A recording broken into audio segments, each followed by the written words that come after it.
नमस्ते। आज हमारे साथ है बाबू, जो एक थिएटर आर्टिस्ट भी है। हम उनसे कुछ क्वेश्चंस पूछेंगे थिएटर के बारे में और उनकी जर्नी कैसी थी। तो अब हमारे साथ है बाबू। हेलो बाबू। हाँ। ये अच्छी बात कही है आप लोगों ने बेटे। ये बिल्कुल सही है कि मेरी जिंदगी का एक बड़ा हिस्सा थिएटर में ही गुजरा है। अगर सच्ची बात करें तो 1942 की बात है कि जब हम कोयटा गए। कोयटे में डॉक्टर साहब भी थे। डॉक्टर साहब भी एक अच्छे एक्टर थे। उन्होंने जाते ही रामलीला में अपना रोल ढूंढ लिया और लोगों ने मान भी लिया। जब वो रोल कर रहे थे तो हम रोज, मैं और धर्मवीर, उनके साथ रामलीला देखने जाते। तो उस वक्त जब रामलीला देख रहे थे हम, तो तब मेरे दिल में ख्याल आया कि ये रामलीला कर सकते हैं, ये लोग वहां जा सकते हैं, तो क्या मैं भी नहीं जा सकता। तो उस यकीन मानिए कि असल में थिएटर का प्यार मुझे उस रामलीला से शुरू हुआ। आपका एक्टिंग के साथ सिलसिला कब और कैसे शुरू हुआ? देखिए, मैं, आपको मालूम ही है कि मैं अपने गांव इखलासपुर तहसील टीकमगढ़ जिला गुरदासपुर का हूँ। ये एक विडंबना है कि हमारे गुरदासपुर की 4 तहसीलें थी, जिनमें से एक तहसील शकरगढ़ पाकिस्तान में चली गई है। तो मैं इखलासपुर की बात करता हूँ कि इखलासपुर में हमारे एक छोटा सा ड्रामेटिक क्लब था, और हम जब दूसरी जमात से जाते तो छुप छुप के वहाँ उनकी रिहर्सल भी देखते, इधर उधर देखते। लेकिन ये 45 की बात है, 1945 में गुलाम हैदर जो उसके डायरेक्टर थे, गुलाम हैदर डायरेक्टर थे, और खुद वो राम और कृष्ण का पाठ करते थे, आप यकीन मानिए। और जब राम और कृष्ण का पाठ करते थे लोगों मोह लेते थे। तो उन्होंने कहीं से मेरी आवाज सुन ली और कहने लगे, क्या तुम ड्रामों में काम करोगे? अंधे को क्या है चाहिए, 2 आंखें। मैंने फौरन हाँ कर दी। लेकिन उम्मीद थी कि मुझे कहीं चौबदार या छोटी सी कोई रोल दे देंगे। लेकिन जब हम रिहर्सल में गए तो उन्होंने अनाउंस कर दिया कि ड्रामा वीर अभिमन्यु है, और ड्रामा वीर अभिमन्यु का पार्ट ये कुलदीप करेगा। उसके लिए बड़े बड़े उम्मीदवार थे, काफी सालों से जुड़े हुए थे, लेकिन उन्होंने ये मुझे ये पार्ट दे दिया। ड्रामे में कई बार उनकी सख्तियां भी सहनी पड़ी। उनके पास एक बैंक था कि कहीं पाँव गलत उठा या हाथ गलत उठा तो उसे मार देते थे। तो खैर ड्रामा शुरू हुआ, और ड्रामे में वीर अभिमन्यु का रोल ऐसा हुआ कि जब ड्रामा शुरू होता है, आपको याद ही होगा कि एक चिंता आ जाती है युधिष्ठिर के दिल में कि अर्जुन तो बहुत दूर गए हुए हैं, तो इस चक्रव्यूह को कौन तोड़ेगा। तो एक खामोशी छा जाती है सारे दरबार में। तो उस वक्त वीर अभिमन्यु कहता है कि मैं तोड़ूंगा। कहले, महाराज अब चिंता ना कीजिए। क्यों? कि चिंता बहुत बड़ी चीज है। जा चुक में चिंता बसे, वाको जब शमशान, ताही ते पंडित कहें चिंता चिता समान। तो ये चिंता जो है, चिंता के समान है। इस चक्रव्यूह को मैं तोड़ूंगा। तो उनके तेरी छोटी सी उम्र और तुम जाओगे। तो तब वो उससे ये अल्फाज हैं पंडित राधे श्याम के ड्रामे के कि तोड़ा था धनुष जिस तरह 16 वर्ष के याम ने, जानकी को बर लिया सब वीर बर के सामने, चक्र किया था राम को लव कुश के संग्राम ने, युद्ध किया था कम से 16 वर्ष के सामने, डरे अभिमन्यु को 16 वर्ष का संग्राम से, धिक्कार है जो देश दुख में देखकर पड़ा रहे आराम से। तो ये ड्रामे का शुरू होती है। लेकिन जब युधिष्ठिर की महाराज की इजाजत लेकर वो जाता है तो आखिरी सीन में वो कुछ लफ्ज कहता है, बहुत खूबसूरत लफ्ज कहता है, तलवार को निकाल के कहता है, ये वो सिंगनी है जो रखों सबके गीत, ये वो सिंगनी है जो सबका रक्त पी लेगी, ये वो ज्वाला है उतनी ही भड़केगी जितना घी लेगी, जहां ये है वहां पांडव वंश का झंडा खड़ा होगा, नहीं तो आर्य मां की गोद में ये बालक पड़ा होगा। और उसके बाद वो ड्रामा शुरू होता है, अच्छा ड्रामा चल रहा था। और उसके बाद में ऐसा है कि मैं अपनी जो मेरी किताब है उसमें बहुत विस्तार से मैंने मेरी रंगमंच यात्रा के बारे में लिखा है। तो मैं आखिर में पहुंच जाता हूं कि उसके जो अभिमन्यु की जब 7 महारथी उसके ऊपर हमला करते हैं वो बहुत सा सीन था, बहुत था। और मेरे गुरुजी ने और सब लोगों ने उसका बहुत बहुत उसको अच्छा समझा, तालियां बजी और पूरा हाल तालियों से गूंज उठा। इसके बाद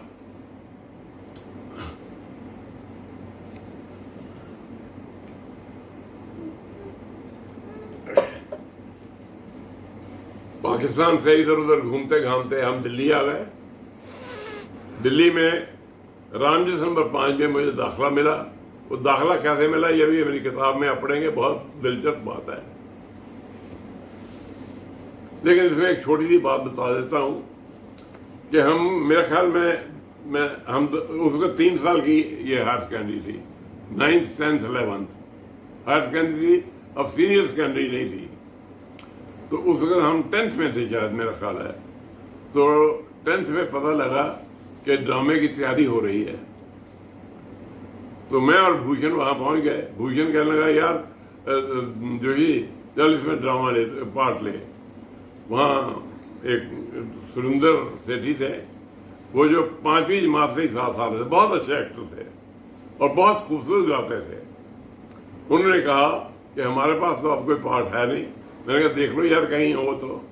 कहना हाँ एक है छोटे से सिपाही का पार्ट है जिसको गोली बचती है और वो मर जाता है। मैंने कहा यही ले लेंगे। अब बात तो चल रही, उन्होंने कहा चल छोटा सा पार्ट है दे दो। लेकिन मेरे मन में कुछ और फूट रहा था। मैंने अभिमन्यु की मौत का पार्ट किया हुआ था।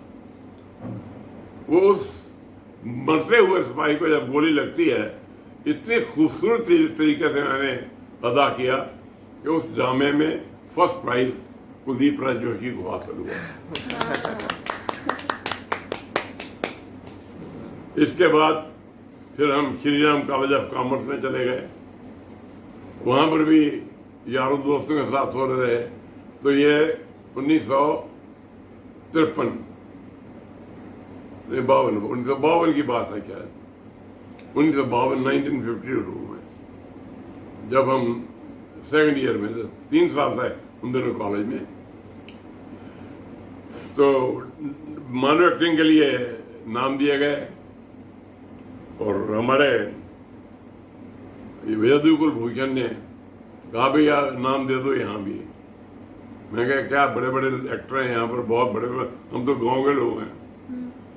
इसमें विस्तार से लिखा है मैंने अपनी किताब में, लेकिन छोटी सी बात बता देता हूँ कि वो मानव एक्टिंग मैंने ड्रामा चाणक्य है एक चंद्रगुप्त, ये बंगाली राइटर DL रॉय, उनके लिखा हुआ ड्रामा था जिसका हिंदी एडाप्शन मेरे पास मौजूद था, स्क्रिप्ट हिंदी। तो मैंने उसमें से एक सीन चाणक्य का चुना और मुझे इतनी खुशी हुई, मेरी जिंदगी में इतनी खुशी नहीं हुई। जो अच्छे लम्हे हैं मेरी जिंदगी के जहाँ मुझे बहुत खुशी हासिल हुई है, वो रामजस नंबर 5 में थी कि जब हमने चाणक्य का रोल अदा किया और चक्के का रोल अदा करके जब स्टेज से नीचे उतरे तो प्रोफेसर CV गुप्ता और प्रोफेसर माथुर, ये उन्होंने मेरे बच्चों की तरह से मुझे उठा लिया और खूब प्यार कर उछाल के अपना हवा में बहुत खुश हुए मैं। लेकिन वो पार्ट इस वक्त नहीं कर सकता, लेकिन उसका थोड़ा सा बता देता हूँ एक लफ्ज़ ही, क्योंकि मुझे याद भी नहीं है कि चाणक्य जो थे ये चंद्रगुप्त के महामंत्री थे, ये तो सबको पता है। लेकिन महामंत्री होते हुए भी वो एक कुटिया में रहते थे, आप हर रहे हैं। कभी वो उन्होंने राज दरबार में रहे नहीं, रहे सारी उम्र कुटिया में रहे। और उनको दो बातें थी जो उनको चाणक्य को बहुत खिलती रही। एक तो जो राजा था जिसने उनकी बेइज्जती की थी, मालूम है आपको, और दूसरी घटना मालूम नहीं है कि बचपन में ही उसकी छोटी लड़की गुम हो गई थी या चोरी करके ले गया था। तो वो चोर जो है, जो डाकू, वो उस लड़की के साथ मांगता हुआ आ रहा है। तो उस वक्त चाणक्य साहब ने देख लिया, पहचान लिया, कौन है ये? जी मेरी लड़की है। सच कहो, ये किसकी लड़की है? सच ही तो कह रहा हूं महाराज, मैंने तो इसको पाला है। आंखें बिल्कुल वैसी हैं, चेहरा बिल्कुल वैसा है। ये मेरी ही खोई हुई लड़की लगती है। इसलिए वो बहुत लंबा ड्रामा है। उसके बाद वो मुझे फर्स्ट प्राइज वहां पर मिला। उसके बाद हम कॉलेज छोड़ गए। कॉलेज छोड़ने के बाद अपने मोहल्ले के लोगों ने कुछ रामलीला शुरू कर दी, और उसमें मैंने एक चीज भूल गया हूं मैं तो, जब गांव में जो सब एक बार तो सन 45 में वीरमन्यु का रोल किया, लेकिन उसके साथ रामलीला में मैंने लक्ष्मण का रोल किया। लक्ष्मण का रोल एक बड़ा अच्छा रोल है था, जो बड़ा मशहूर, बड़ा मुश्किल रोल गिना जाता है रामलीला में। उस वक्त हम उर्दू की रामलीला किया करते थे और उर्दू के अल्फाज थे। लेकिन मैंने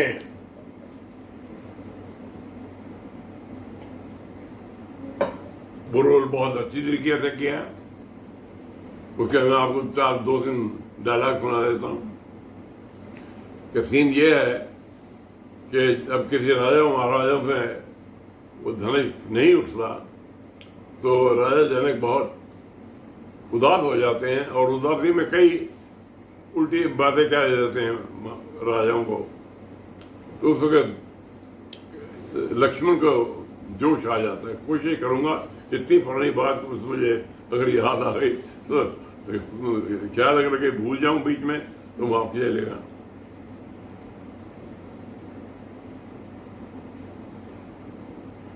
कहता है औरों को ये राजा जनक ही क्या है, इसमें भला रंगूल की दहर में रख ही क्या है।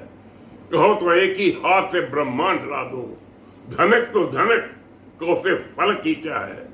फिर रामचंद्र की तरफ से इशारा करके, जब आपकी चश्मे कर्म का इशारा हो जाए, जब आपकी चश्मे कर्म का इशारा हो जाए, फलक को छू दो तो पारा हो जाए, और नजरे गर्म से देखूं तो झुलस जाए से पैर, फूंक मारो तो हर को चपारा हो जाए। दीजिए हुक्म तो क्या चीज है ये शिव जी का धनक, कुर्बाया खाक में उठ के दोबारा हो जाए। तो इसके बाद अब बड़ी लंबी है, फिर हम अपनी रामलीला शुरू की। वो लंबे तरीके में उसका क्या हाल हुआ वो मेरी किताब के अंदर आप लोग पढ़ पाएंगे, उसका इसका तरीका नहीं है। लेकिन एक दो बातें बता देता हूँ आपको। कुछ हमारे अच्छे अनुभव हुए, कुछ खराब अनुभव भी हुए हैं। मैंने बताया कि आपको सबसे ज्यादा जो खुशी का लम्हा था वो कीरम कॉलेज का काम मसला, लेकिन उसके बाद में दो मैं छोटी छोटी बातें बता देता हूँ कि मैंने गांव में बिलुआ मंगल का रोल भी किया था। मैं 12 साल की उम्र का था। बिलुआ मंगल ड्रामा आगा हाशर काश्मीरी का लिखा हुआ है। इसमें बीच में बात चौंकते हुए मैं आपको बताऊं कि I am an actor of the Parsi theatre. जो मॉडर्न थिएटर है इसके अंदर मैंने बहुत कम काम किया तो हैं 1-2 ड्रामे, लेकिन बहुत कम काम किया। तो मेरा ताल्लुक पारसी थिएटर से है। तो ये आगा हाशर काश्मीरी का बिलुआ मंगल ड्रामा बहुत प्यारा ड्रामा है। उसमें आधा ड्रामा जो है वो तो भक्ति का है, लेकिन आधा ड्रामा रोमांटिक भी है, बिल्कुल रोमांटिक। तो वो मैंने बिलुआ मंगल का रोल किया था। चलिए आगे चलते हैं। तो रामलीला में जब हम बड़ी रामलीला को करने लगे वो हमने उसमें बारिशें हो गई, क्या हो गया, वो सब आप पढ़ेंगे। लेकिन उसके अंदर एक चीज याद रखिए कि मैं आखिर में आपको एक बात बताऊंगा कि एक ड्रामा था समाज की भूल। कौन सा ड्रामा? समाज की भूल। वो ड्रामा लखनऊ के, शायद दिल लखनऊ, मैं ठीक तरह से कह, लेकिन दिल लखनऊ का शायद लिखा हुआ है। लेकिन वो था ड्रामा समाज की भूल सती वेश्या।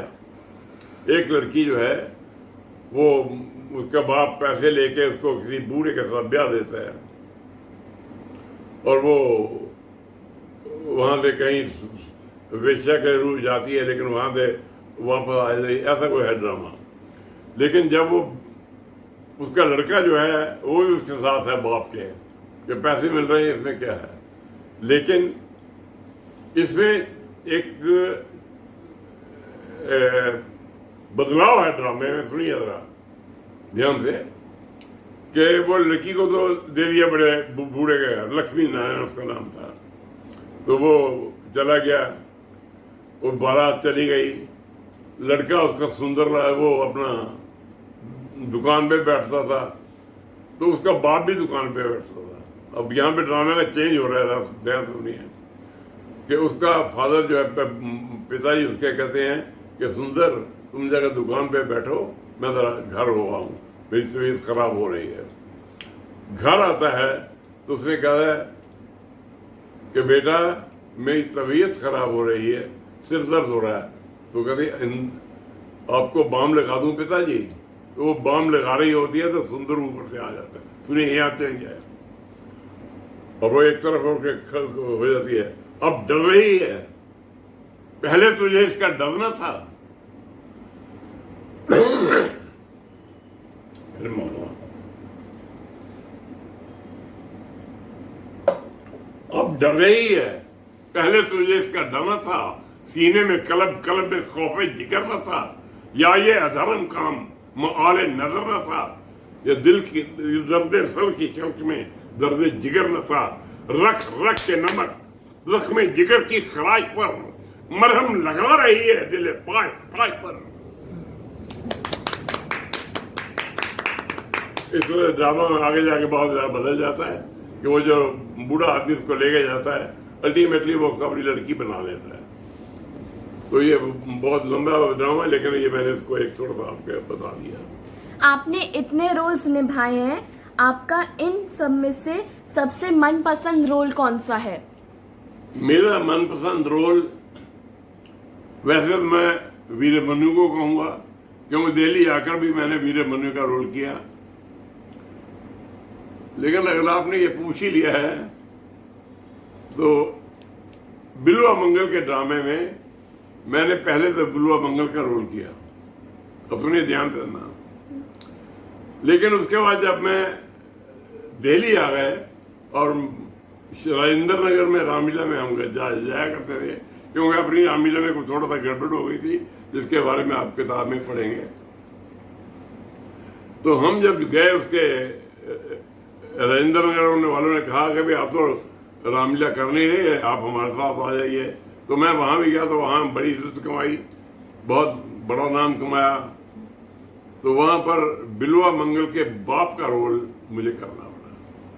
ये बहुत खूबसूरत रोल है, बहुत प्यारा रोल है, और मेरा ख्याल है कि हम इसके बाद मैं इस बातचीत को बंद कर देंगे और एक दो बातें करके, लेकिन ये मैं रोल थोड़ा सा आपको पूरा बताऊंगा और वो पूरा सीन में आपके सामने ला रहा हूं।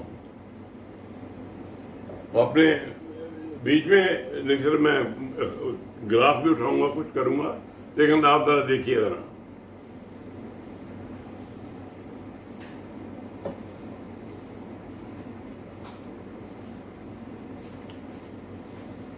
उससे पहले आपने पूछा था कि कोई अनुभव कोई नए हों तो वो बता दीजिए, तो मैं उसको पहले बता देता हूँ।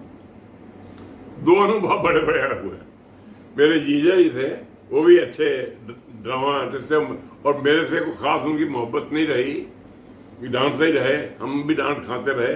लेकिन एक वो बात बहुत कहा करते, सबको कहते थे कि कुलदीप जोशी जो है बहुत बड़ा एक्टर है, पता नहीं क्यों छोटी जगह पे रह गया।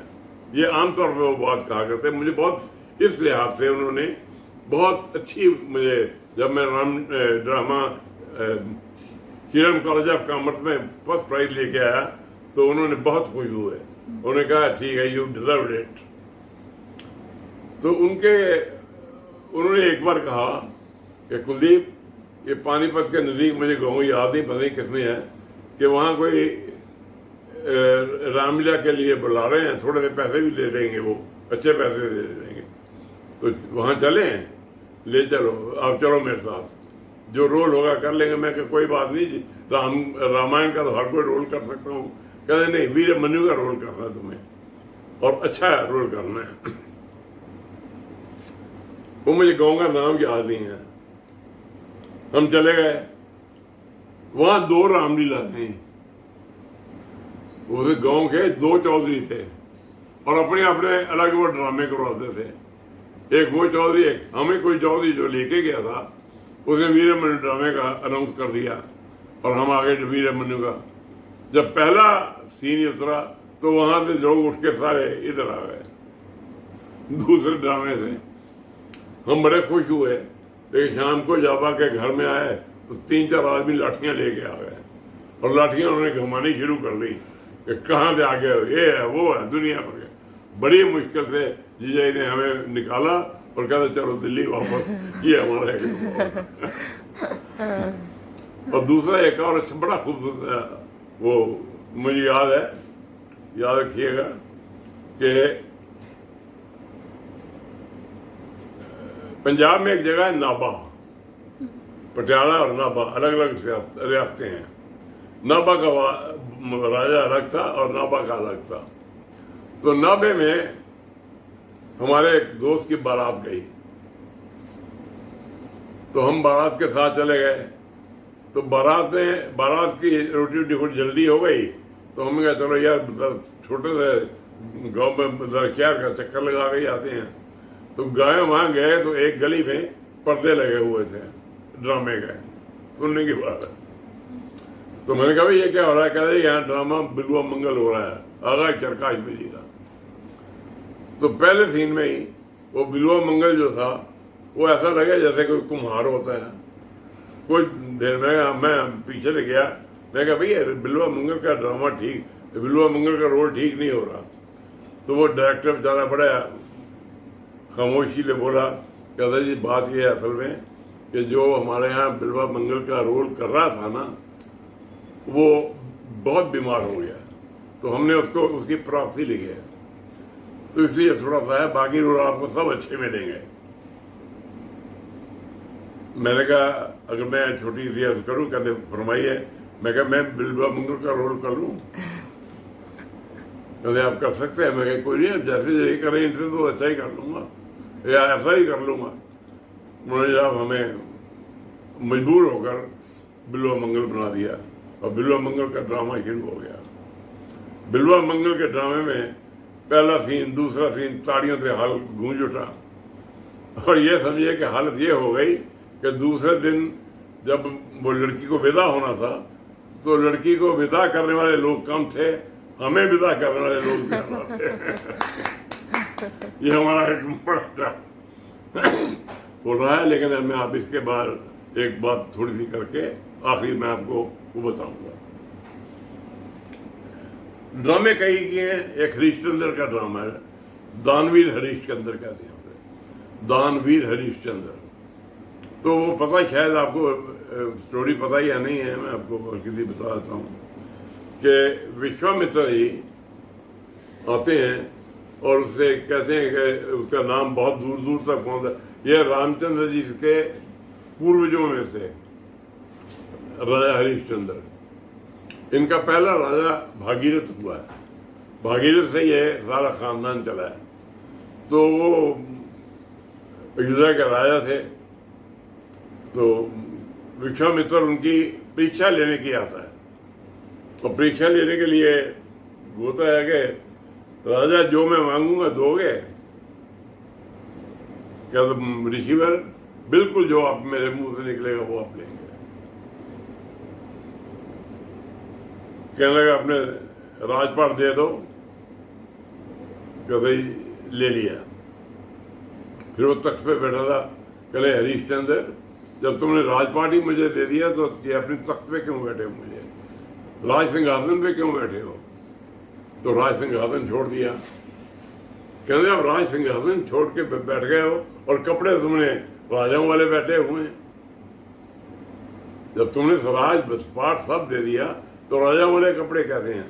तो ड्रामा ऐसा चलता है कि वो अपना और अपनी वाइफ को और अपने बच्चे को, क्या नाम था उसका,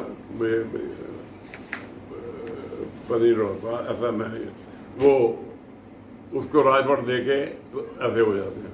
तो कहते हैं आपके मन को दुख तो नहीं हो रहा? विश्वामित्र कहता है। तो उस वक्त हरिश्चंद्र कहता है, जब दान दिया और दुख माना, वो दान ही क्या, वो दानी क्या। जब दान की महिमा समझी नहीं, वो दानी क्या और प्राणी क्या। जब दे दिया दान इन हाथों से, फिर दिल के उसके कष्ट हुआ। देता लेता दोनों डूबे, दिया दिलाया नष्ट हुआ। और इसके बाद बड़ी अच्छी कहानी चलती है, और फिर कई बाद में। तो इससे पहले मैं आखिरी बता रहा था, लेकिन बीच में रह गया रावण के रोल के बाद में बात रह गई मेरी। तो रावण के मैं थोड़े से बात करके आगे चलूंगा। आज हमारे यहाँ अशोक विहार के रावण में दूसरे वो बड़ा बड़ा दिया 10 सिर लगा के आ जाते हैं। मैंने कभी 10 सिर नहीं लगाए थे, क्योंकि मेरे मूवमेंट में और डायलॉग बोलने में बाधा हो जाती थी। मैंने सिर्फ एक लगाता था, लेकिन सीन को बहुत जानदार हम क्रिएट करते थे।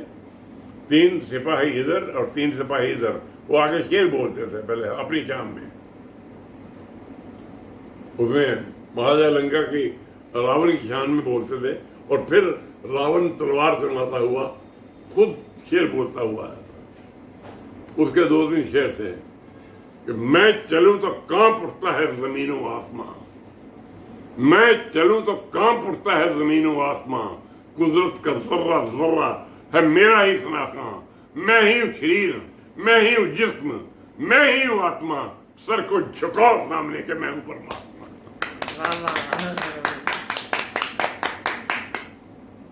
लंकेश की जय। मैं बदल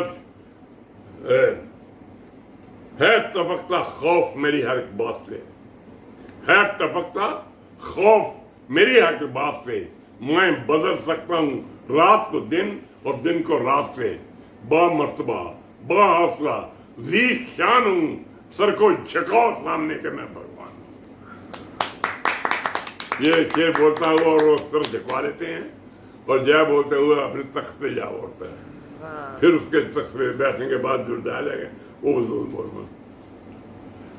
हवा का पंखा हमें यूं ही डोलाता है, कुबैर मेरे ही खजानों के चाबी बर्बाद कराता है। मैं जिसे मांगू वो हाजिर हूं, जो मेरे हुक्म का बंदा नहीं वो जीने से बेजार है। मुझे हाजत रवा कहो, ईश्वर कहो या देवता कहो, किसको फिक्र आज हलालो हराम की, रूज़े सफेद आए गर्दिश में शाम की, खाश यही दिले इशरत पसंद की, सुराही की मैं की और जाम की, लेवे न नाम कोई राम का या भगवान का, डंका बजा दो दहर में रावण के नाम का।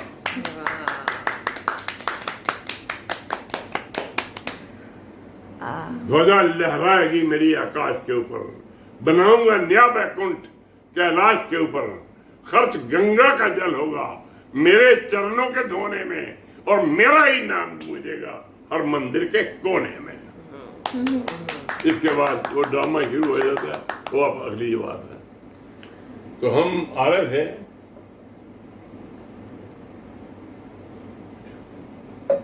इस वो बिल्वा मंगल की तरफ। इसकी हकीकत ये है कि मैंने ड्रामे में बिल्वा मंगल के पिताई का रोल दिल्ली में किया, राजेंद्र नगर में। लेकिन Ramjas number 5 Shri Ram college of commerce में मेरे दोस्त हमारे अजीज यदुकुल भूषण कहने लगे फाइनल ईयर में कि जोशी जी अगर आप मानो एक्टिंग में आ गए तो मुझे तो कोई नाम मिलेगा नहीं। तो आप ड्रामे से हट जाइए, मुझे कोई मानो एक्टिंग को पीस दे दीजिए। तो मैंने उसे फिर उसको वो ट्रेनिंग दिलवाई दी बिलुआ मंगल के पिताजी की, तो उसको फर्स्ट प्राइज उसको मिला। तो वो सीन मैं आपके सामने इनेक्ट करता हूँ और उसके बाद फिर हम दिखाऊंगा कि मैं थक भी गया हूँ जरा।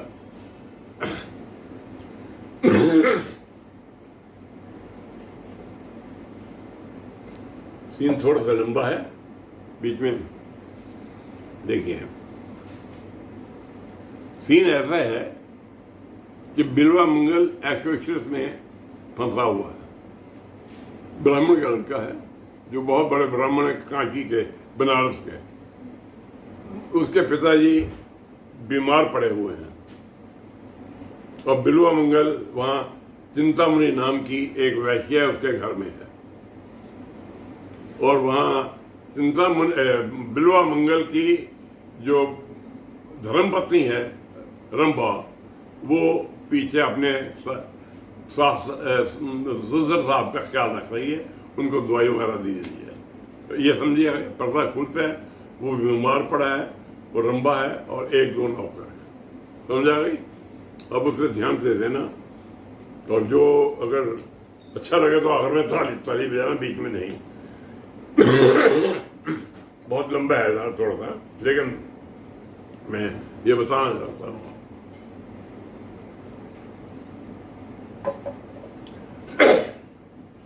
पुत्र पुत्र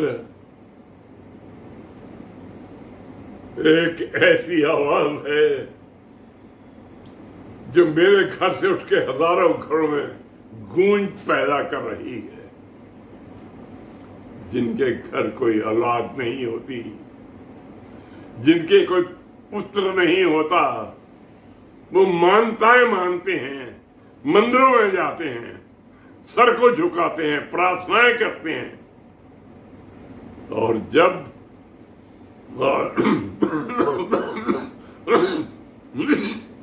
दवाई पी लीजिए पिताजी, और जब मनोकामना सफल हुई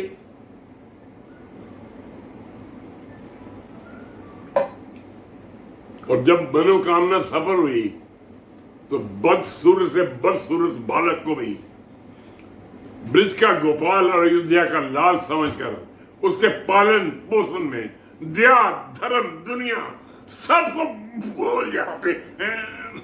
दवाई पीजिए पिताजी।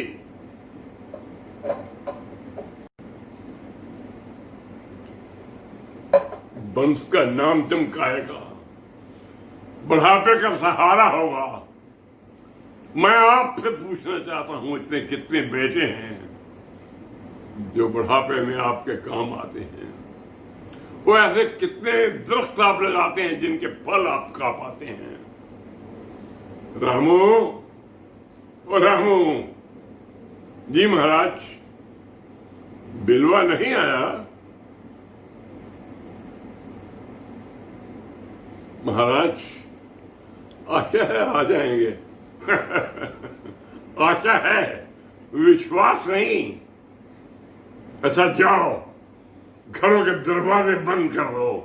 अगर वो अंदर आना चाहे तो धक्के देके उसको बाहर निकाल दो। ओह पिताजी, मैं बिलवा मंगाया था। ओह पिताजी, आप तो बहुत ही कमजोर हो गए। पता नहीं कितने दिन मुझे आपको। बिलवा बेटे, एक बात बताओ, भगवान के बिना कौन सी ऐसी चीज है जो स्थिर रहती है?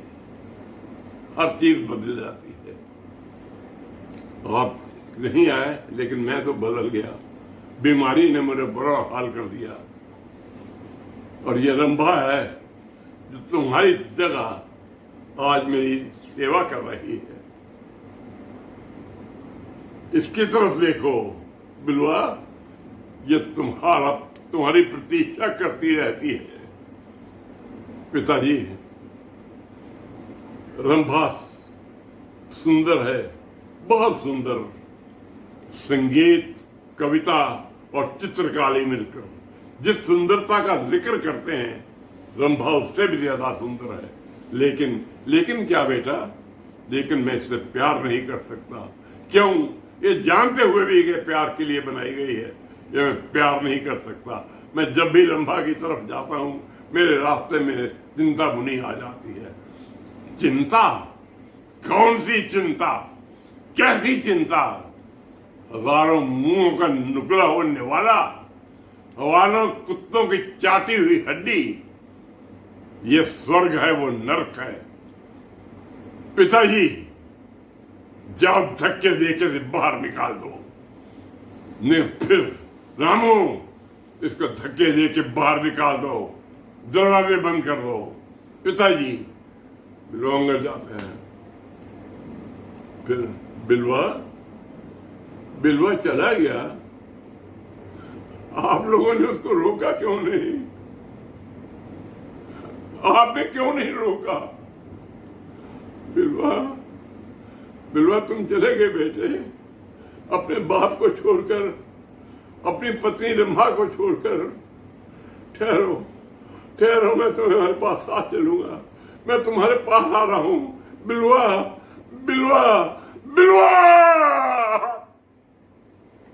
Thank you very much.